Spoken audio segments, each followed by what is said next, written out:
So you've mentioned some really important points that obviously have motivated policymakers to get behind you in terms of the matching and the local food promotion. I'm also wondering what you learned about how to do advocacy. A lot of us in grassroots organizations and nonprofits, you know, we don't walk the halls of our legislatures or Congress. We don't know how to move policy. And obviously you've done a lot of that work. What did you learn through the process about how to do this? I'm also a musician, and I wrote a song, and in the song are the words, shed the anger, shed it. Decloak yourself of this loud, boisterous, this is wrong, I'm mad as hell, and I'm not going to take it anymore approach. Nobody wants to hear it. And people don't want to hear it. It's not that they don't want to hear it because they either care or not. Whether you agree with the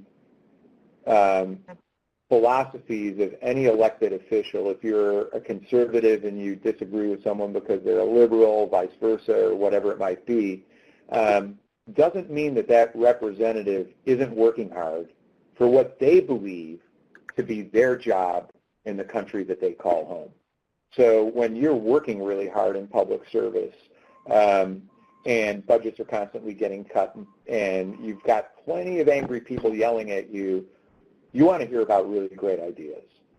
And you want to hear about something that resonates with something that you can easily understand, because you're not just getting hit up around food issues, you're getting hit up around energy issues, housing issues, schooling issues, infrastructure issues, foreign trade issues.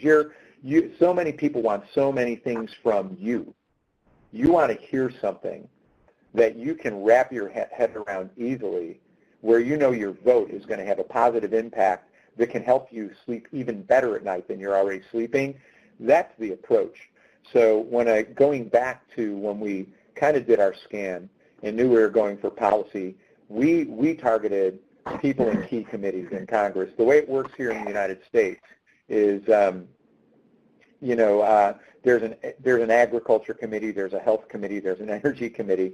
In those committees and there's one each in the House, one each in the Senate. In those committees, you have representatives from several states, and you have a chair.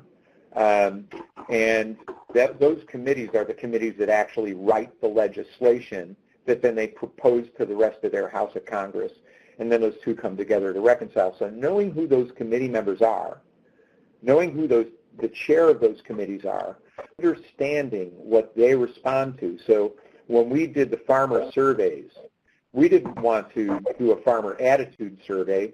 Do you like the program? What do you like about the program? What do you like most about the program? We asked them specifically, did this improve your business? Did you put more land in production? Did you make infrastructural investments in your farm, which is an economic farm because you're buying stuff from other people that you can't make? Did you diversify your crop planting, which means that you're engaging with an active marketplace? When we could answer those questions, there wasn't a business-minded Republican who couldn't look at us and say, this is brilliant. I don't see it as brilliant. It's a 2-for-1 sale. I mean, many of us naturally know the more customers you get to go to a market buying directly from farmers, that the farmer's going to do better. But when you can actually measure things that prove it improves their business without asking them, how many jobs they may have added or, getting under the hood of their business, when you can credibly answer those questions, nobody argues with you. So it's really about getting good quality information, and also someone who's highly interested in small business support or in business improvement doesn't want to hear how underserved consumers are going to be heroes of a changed food system like friends on the liberal side of the aisle will think. So you don't take all the arguments.